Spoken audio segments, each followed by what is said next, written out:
Dans cet épisode, on débute avec les équipements qui vont produire notre énergie. On veut utiliser de l'énergie verte via des panneaux solaires. Des panneaux solaires placés à l'aide d'un kit à monter soi-même, ce qui nous permet d'économiser 2 500 € pour une installation.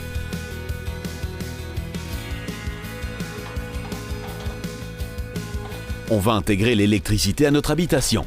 Pour cela, on doit bien sûr tirer des câbles électriques, mais on privilégie aussi l'énergie de panneaux solaires. Et sur notre toit plat, on dispose de toute la surface nécessaire.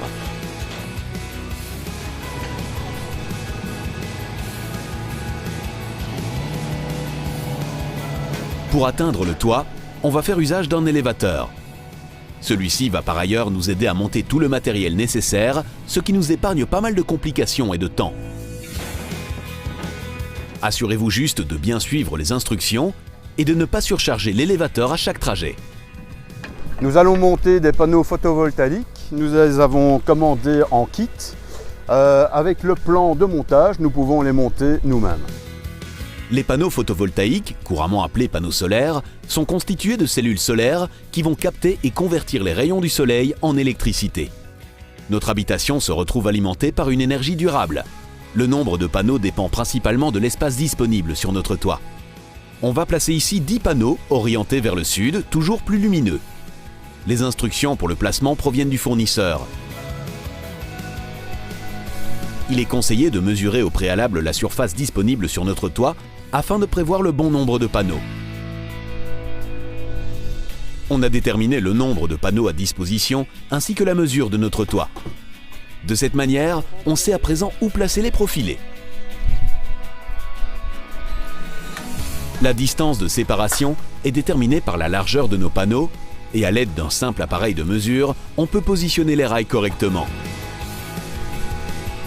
Ces profilés de fixation sont spécialement conçus pour un toit plat exposé plein sud. De ce fait, on peut facilement y fixer nos panneaux qui disposeront d'un angle de 15 degrés. On a ici 2 rangées. On doit donc glisser nos profilés l'un dans l'autre. Ils sont constitués par dessous d'une mousse, ce qui évite qu'ils ne soient directement en contact sur le toit, ce qui protège le PDM de notre toit des parties pointues. Une fois que tout a bien été mesuré en différents points, on peut fixer nos 2 rangées l'une à l'autre. Pour ce faire, nos profilés disposent de trous adaptés. On utilise simplement les boulons livrés pour attacher l'ensemble. Une boulonneuse nous permet de bien les visser.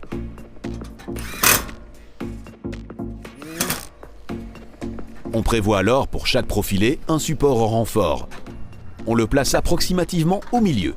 Des supports sur lesquels on va pouvoir placer du lest. Grâce à ce poids supplémentaire, nos profilés ne risquent plus de s'envoler et on évite de devoir les visser dans le toit. Le nombre de dalles à prévoir nous est recommandé par le fournisseur.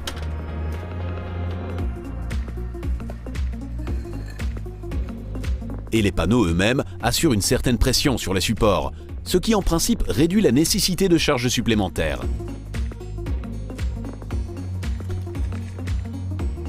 On découvre dans notre paquet comment placer soi-même les panneaux. Et en principe, c'est relativement simple. La structure est montée. Maintenant, nous allons placer les panneaux. Suivant le plan, il y a un seul circuit. Nous allons les raccorder ensemble. Et surtout, ne jamais couper les fils ensemble. Et ne pas oublier que une fois qu'on place les panneaux, ils produisent déjà de l'électricité. Notre élévateur nous permet de monter nos panneaux solaires. Une opération qui demande beaucoup de délicatesse pour ne pas endommager les cellules photovoltaïques. Ne transportez pas trop de panneaux en même temps. L'élévateur ne peut supporter qu'un poids limité. Il faut fixer les panneaux sur les profilés. En préparation, on pose déjà à leur place les attaches nécessaires. Les fixations extérieures, celles qui se situent en bout de rangée, se visent déjà légèrement sur les profilés. On peut alors poser notre premier panneau.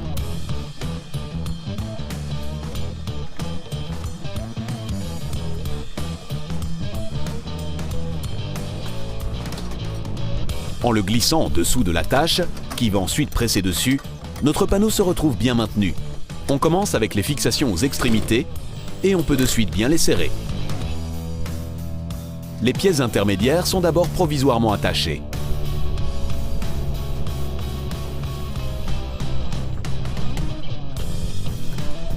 On place ensuite le prochain panneau à côté et seulement alors on resserre ces joints intermédiaires.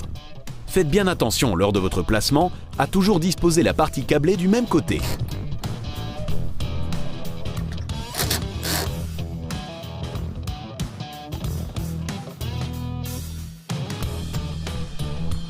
Étant donné que l'on installe ici uniquement 10 panneaux, il n'y a qu'un seul circuit. Il suffit d'avoir une connexion de panneaux alignée. On connecte la sortie mâle à l'entrée femelle de chaque panneau, les uns après les autres. On peut ainsi compléter notre rangée.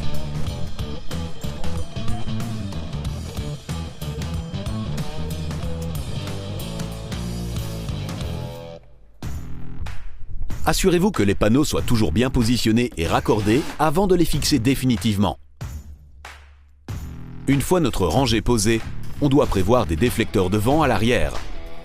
Ils vont diminuer l'insertion de vent sous les panneaux, ce qui pourrait les détacher.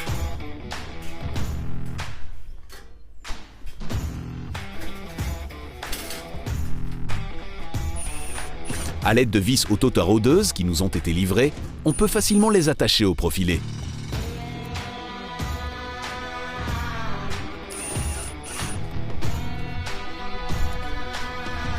Et on peut ensuite installer la seconde rangée de panneaux.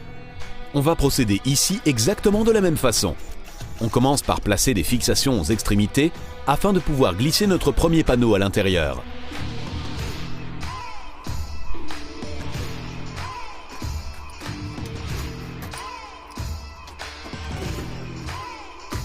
Une fois en place, on peut le fixer.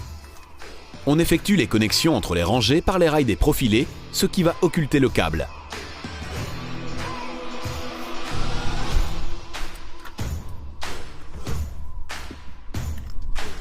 On peut alors placer le panneau suivant et monter les joints de fixation intermédiaires entre les deux panneaux. Les panneaux que l'on installe sur ce toit plat sont exactement les mêmes que ceux qu'on le retrouve sur les toits inclinés. La différence se situe en réalité dans la structure de soutien.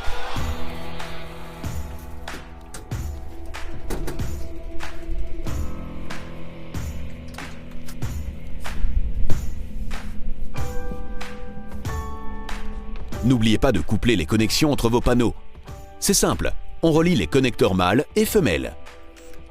Une fois la seconde rangée installée, on monte les déflecteurs de vent.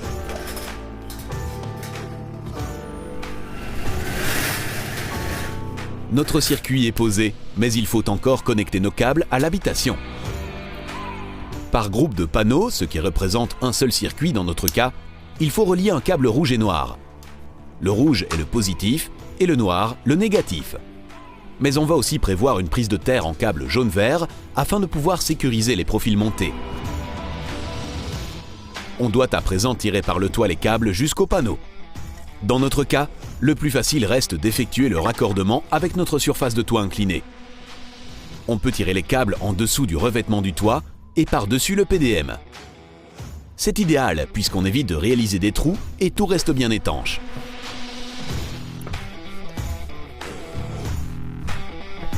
Si cette possibilité n'existe pas, vous pouvez travailler avec une pièce de raccordement qui va relier vos câbles à votre maison en les gardant étanches.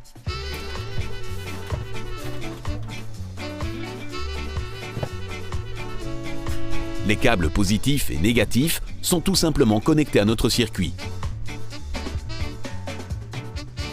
Et pour bien sécuriser notre installation, on prévoit encore une prise de terre. Ce fil de terre doit être connecté à l'aluminium de votre structure de support. Pour cela, vous dénudez simplement le manteau jaune-vert.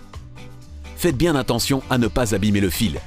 Vous laissez alors le cuivre entrer directement en contact avec le rail. Et vous le fixez bien au profilé avec une vis. Faites cela en plusieurs points.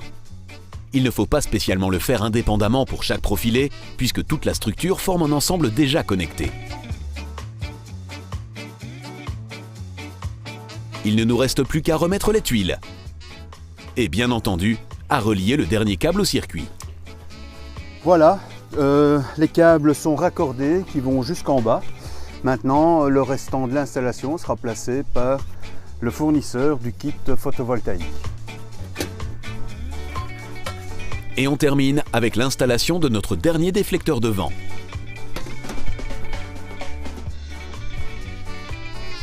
Et grâce au lest placé sur l'extrémité de notre structure, elle pourra résister tous les coups de vent.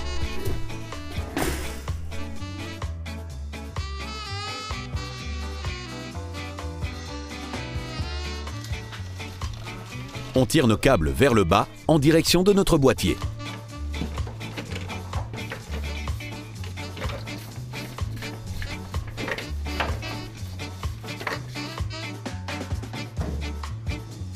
On peut alors placer un convertisseur de courant.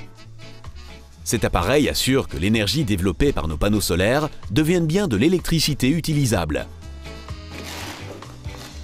On installe cet appareil à l'aide d'un livret d'instructions adéquat, mais le principe reste assez simple.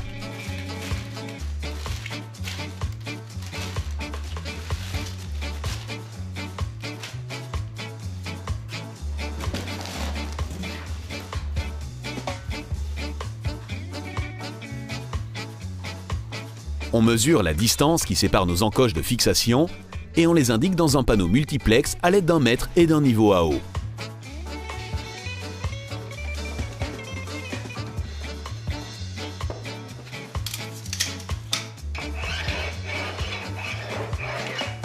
On peut ainsi de suite forer les trous aux bons endroits pour placer correctement le convertisseur de courant.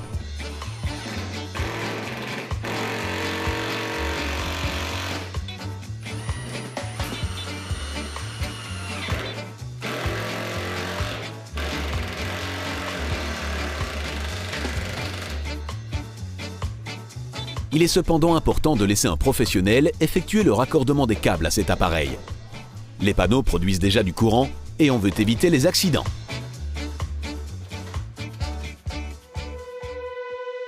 Avant de pouvoir placer soi-même le raccordement électrique, on a encore besoin d'informations supplémentaires. Concrètement, cela dépend de l'éclairage souhaité et si nous voulons intégrer un système sonore dans l'habitation. C'est pourquoi il est important, en tant que constructeur, de se rendre sur place pour effectuer les bons choix. On remarque alors de suite les obligations techniques pour un bon câblage. Bonjour, je m'appelle Pascal. Bonjour, Dieter, enchanté. Je voudrais quelques renseignements en rapport avec les enceintes sonores dans notre maison. On en avait effectivement parlé. Je suggère que nous prenions un moment pour voir. Il est essentiel dans vos choix de se baser sur les plans d'architecte. On peut alors de suite trouver des solutions en fonction des mesures de vos espaces. En parcourant ainsi les plans et en indiquant ce que vous souhaitez, on peut alors rapidement proposer des solutions concrètes et pertinentes. On a donc le rez-de-chaussée. Au premier étage, j'aurais bien voulu avoir des enceintes et au deuxième étage aussi quelques haut-parleurs. Au premier étage, il y a 2 chambres à coucher. Au deuxième étage, une seule grande chambre, c'est bien cela? Oui. Et il y a ici aussi, par exemple, une télévision de prévue? Oui, elle sera présente dans la chambre. Parfait, c'est bien. Et si c'est possible, une enceinte dans la salle de bain. C'est envisageable. On devra juste utiliser un modèle résistant à l'eau, étant donné que c'est un environnement plus humide. C'est encastré ou en surface? On peut l'encastrer sans problème. Je suggère sinon que l'on regarde les différentes options. Ok. Une fois que l'on a décidé où viendraient les enceintes, on peut poursuivre et choisir les boîtiers spécifiques. Et il y a là différents paramètres à prendre en compte. Pour commencer, le visuel. Ce qui est évidemment important pour le look de votre chambre, c'est de choisir entre le modèle encastrable et celui en surface. Et vos plans vous seront bien utiles, puisque vous pourrez de suite vérifier si vous disposez d'assez de place derrière un faux mur ou plafond pour y insérer vos haut-parleurs. Dans une habitation moderne, on privilégie souvent un visuel extrêmement épuré, et on peut le réaliser au moyen d'un kit de montage encastré. Le kit de montage encastré vous assure des enceintes parfaitement intégrées à la surface, comme vous pouvez le remarquer ici. La finition pour le plâtrier peut s'effectuer jusqu'au bord intérieur, ce qui permet d'obtenir une liaison parfaite entre la paroi et l'enceinte qui se font dans l'ensemble. Et est-ce possible pour dans le salon? C'est parfaitement réalisable, par exemple, pour réaliser ce montage dans le salon près de la télévision. Si vous décidez d'opter pour un encastrement, il vous faut alors encore choisir le boîtier adéquat. Vous pourrez partir sur un arrondi, un modèle carré, voire rectangulaire, dans des couleurs différentes. Cela dépend uniquement de votre goût et du style de votre habitation. Il faut ensuite encore prendre en compte la qualité sonore. Ceci se détermine en fonction de vos besoins. Vous pourrez comparer le son des différents modèles et opter pour celui que vous voulez. Pour les espaces qui ne peuvent pas intégrer d'enceinte encastrable, on peut encore toujours les remplacer par des modèles apparents en surface. Là aussi, il existe une multitude de tailles et de designs. Les possibilités sont légion. Le raccordement est très facile parce que l'installation est très facile de façon à ce que l'installateur perde un minimum de temps au montage selon les types d'enceintes. Pour terminer, on va encore choisir une enceinte pour l'extérieur. Il doit pouvoir résister aux intempéries.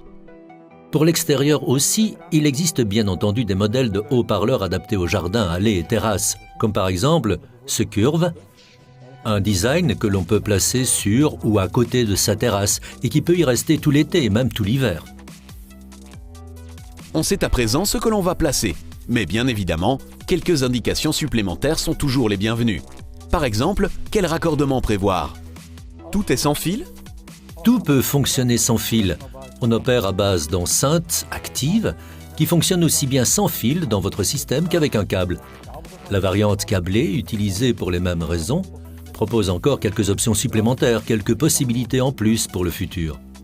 Est-il possible de disposer dans deux endroits différents de deux canaux de musique différents? C'est tout à fait possible. Vous pourriez éventuellement écouter une playlist Spotify dans votre salon alors que votre conjointe écoute la radio dans la cuisine. On va même encore plus loin. Il sera même possible de vous faire réveiller à 8h du matin et que ce réveil passe à 8h15 sur votre playlist favorite ou votre radio préférée. Ah, intéressant! Les enceintes font en réalité partie d'un nouvel écosystème très complet pour lequel nous laissons l'utilisateur choisir différentes zones en utilisant simplement une application sur smartphone ou tablette. On peut à présent assembler toutes ces différentes informations sur notre plan. Il faut prévoir pour chaque enceinte un câble UTP et un câble électrique pour qu'ils puissent communiquer ensemble. C'est un paramètre important à prendre en compte lors de l'installation des câbles électriques. Merci. Avec plaisir, Pascal. Je vous donne encore ceci. Vous y trouverez toutes les informations nécessaires sur tout ce qu'on vient d'aborder. Ok, un grand merci. De rien. Grâce à l'installation de nos panneaux solaires à l'aide d'un kit, on a économisé 2 500 €. On attend de décompter ce montant jusqu'à ce que l'installation soit totalement en place. Notre total reste donc encore provisoirement à 46 910 €.